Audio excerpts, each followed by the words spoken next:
Hi students, this is for class 7th, subject is history. We have already studied about the inner structure of earth. हम लोग पूर्व कक्षा में पढ़े थे कि पृथ्वी की आंतरिक संरचना के बारे में, और हमारा नेक्स्ट टॉपिक जो है, नेक्स्ट पॉइंट है आज का है रॉक्स। आज का टॉपिक जो है वो रॉक्स है।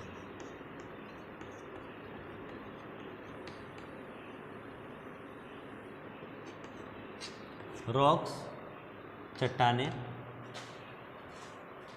सबसे पहले रॉक्स क्या होता है, कहाँ होता है, कैसे होता है और कितने प्रकार के होते हैं। तो रॉक्स हम लोग जानते हैं कि पृथ्वी की ऊपरी सतह पे हम लोग का जो क्रस्ट लेयर है, एक लेयर है जो क्रस्ट लेयर है, क्रस्ट जिसको भूपर्पटी भी बोलते हैं लोग, क्रस्ट के ऊपरी भाग पे सॉलिड पार्ट, सॉलिड लेयर जो जमा होता है, चाहे वो अपर लेयर हो या फिर हो सकता है कि अंदर के भाग में हो, लेकिन वो स्टेट, वो लेयर जो सॉलिड होता है, तब ऐसे भागों को, वैसे सतहों को, वैसे परतों को हम लोग रॉक्स बोलेंगे। वैसे परतों को हम लोग क्या बोलते हैं? रॉक्स बोलते हैं, रॉक्स बोलेंगे। रॉक्स आखिर होते कितने प्रकार के हैं? तो सबसे पहले जानते हैं कि बनते कैसे और होते कितने प्रकार के हैं। तो सबसे पहले types of rocks, types of rocks के बारे में जानते हैं कि हमारी चट्टानें कितनी प्रकार की होती हैं। तो सबसे पहला आता है हमारा igneous rocks, igneous rocks. Igneous rocks को अगण्य चट्टान भी बोलते हैं, याद रख लेंगे लोग, अगण्य चट्टान। नेक्स्ट आता है सेडिमेंट्री रॉक्स।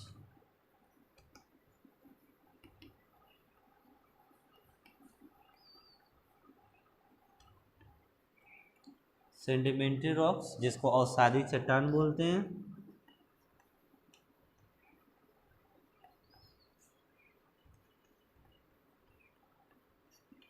और थर्ड होता है मेटामॉर्फिक रॉक।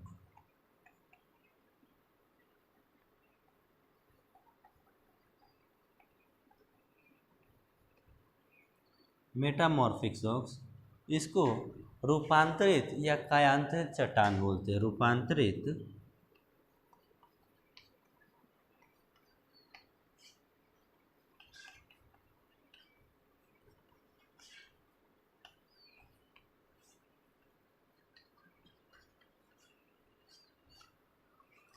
तो स्टूडेंट्स, हमें रॉक्स कितने प्रकार के होते हैं? How many types of rocks? तो याद रखेंगे कि we have the 3 types of rocks. At first igneous rocks, अगण्य चट्टान, सेडिमेंट्री रॉक्स और सादी चट्टान, और थर्ड होता है मेटामॉर्फिक रॉक्स, रूपांतरित या फिर कायांतरित चट्टान। ये रॉक्स बनते कैसे हैं, इनके बारे में तो सबसे पहले शुरू करते हैं कि रॉक्स का जो निर्माण होता है, हमारी अर्थ है, और अर्थ की लेयर पे क्रस्ट वाले भाग में जब वोल्केनो निकलता है, कहीं से वोल्केनो निकलता है, तो वोल्केनो में हम लोग जानते हैं मुख्य रूप से क्या क्या चीज़ निकलते हैं। तो वोल्केनो में हमारा मैग्मा जो होता है लिक्विड फॉर्म में होता है इनर क्रस्ट में, और जब यह बाहर निकलता है मैग्मा लावा के रूप में, इसको निकलता क्या इसमें से? तो मैग्मा जिसको लावा भी बोलते हैं। तो ये मैग्मा निकलने के बाद पृथ्वी के सतह पे आकर के एक जगह जमा हो जाता है।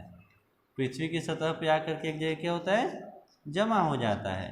और जो मैग्मा अंदर से लिक्विड फॉर्म में निकलता है, ये काफ़ी हीटेड होता है, काफ़ी गर्म होता है, और गर्म होने के कारण ये जहाँ भी गिरता है वहाँ से कोई भी लिविंग ऑर्गेनिज्म हो पूरी तरह से उसको राख कर देता है। इसलिए हमें इग्नियस रॉक्स में किसी भी प्रकार का लिविंग जीवाश्म नहीं पाया जाता, यानी किसी भी जीवों का अंश नहीं पाया जाता है।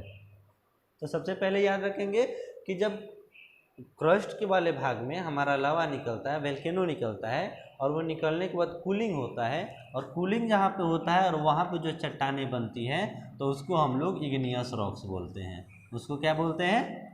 इग्नियस रॉक्स बोलते हैं। नेक्स्ट हो गया इग्नियस रॉक्स का। अब देखते हैं कि इग्नियस रॉक्स में हमारा होता क्या क्या है। तो सबसे पहले हम लोग पहले पूर्व की कक्षा में पढ़े थे कि हमारा क्रस्ट जो भाग होता है, क्रस्ट में मुख्य रूप से कुछ एलिमेंट जाने थे कि हमारे किस भाग में कितने एलिमेंट पाए जाते हैं। तो भू प्रॉपर्टी या क्रस्ट, जिसको क्रस्ट भी बोलते हैं, क्रस्ट वाले भाग में मुख्य रूप से कौन कौन से एलिमेंट पाए जाते हैं। तो याद रखेंगे लोग कि सबसे अधिक मात्रा में जो पाई जाती है वो ऑक्सीजन होती है, फिर उसके बाद जो पाया जाता है सिलिकॉन होता है, और फिर उसके बाद एल्यूमिनियम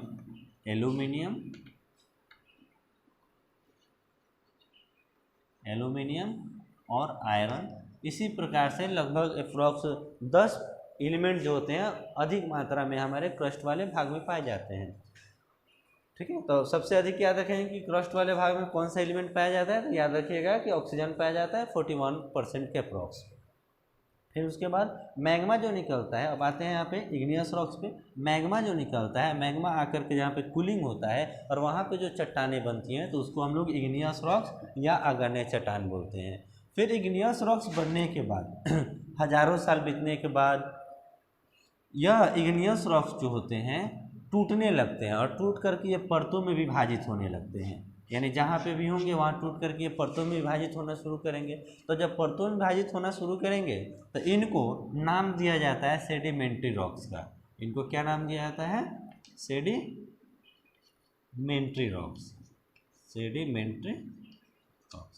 याद रखेंगे कि जब इग्नियस रॉक्स जो होते हैं हजारों साल बीतने के बाद, कुछ वर्षों के बीतने के बाद, इनमें ये टूट करके परतों के रूप में डिवीजन होते हैं, लेयर के रूप में बनना शुरू करते हैं, और जो लेयर के रूप में बनना शुरू करते हैं, परतें जो बिछती हैं नहीं, इनको हम लोग सेडिमेंट्री रॉक्स बोलते हैं। सेडिमेंट्री रॉक्स में याद रखेंगे लोग कि इसको बनाने के मुख्य कारक कौन कौन से हैं। तो मुख्य कारक इसको बनाने के हैं कि हवा, एयर के माध्यम से बनते हैं, वाटर इनके माध्यम से बनते हैं। जब एयर, वाटर इग्नियस रॉक्स को तोड़ते हैं और तोड़ करके ये एक नई लेयरों का निर्माण करते हैं समतलीय भागों पर, तो उसको हम लोग सेडिमेंट्री रॉक्स या फिर अवसादी चट्टान बोलेंगे। नाम से भी याद रखेंगे, यानी कि अग्नेय चट्टानों के अवसादों से जो बनता है चट्टान, जो लेयर बनती है, जो समतलीय भाग बनता है, तो उसको हम लोग अवसादी चट्टान या फिर सेडिमेंट्री रॉक्स बोलते हैं। नेक्स्ट पॉइंट आता है हमारा मेटामॉर्फिक रॉक। मेटामॉर्फिक रॉक क्या होता है? तो यानी मेटामॉर्फिक रॉक्स की सेडिमेंट्री रॉक्स से और भी छोटा टुकड़ा होना, छोटे छोटे चट्टानों के रूप में विभाजित होना, तो इसको हम लोग बोलते हैं मेटामॉर्फिक रॉक्स। इसको क्या बोलते हैं?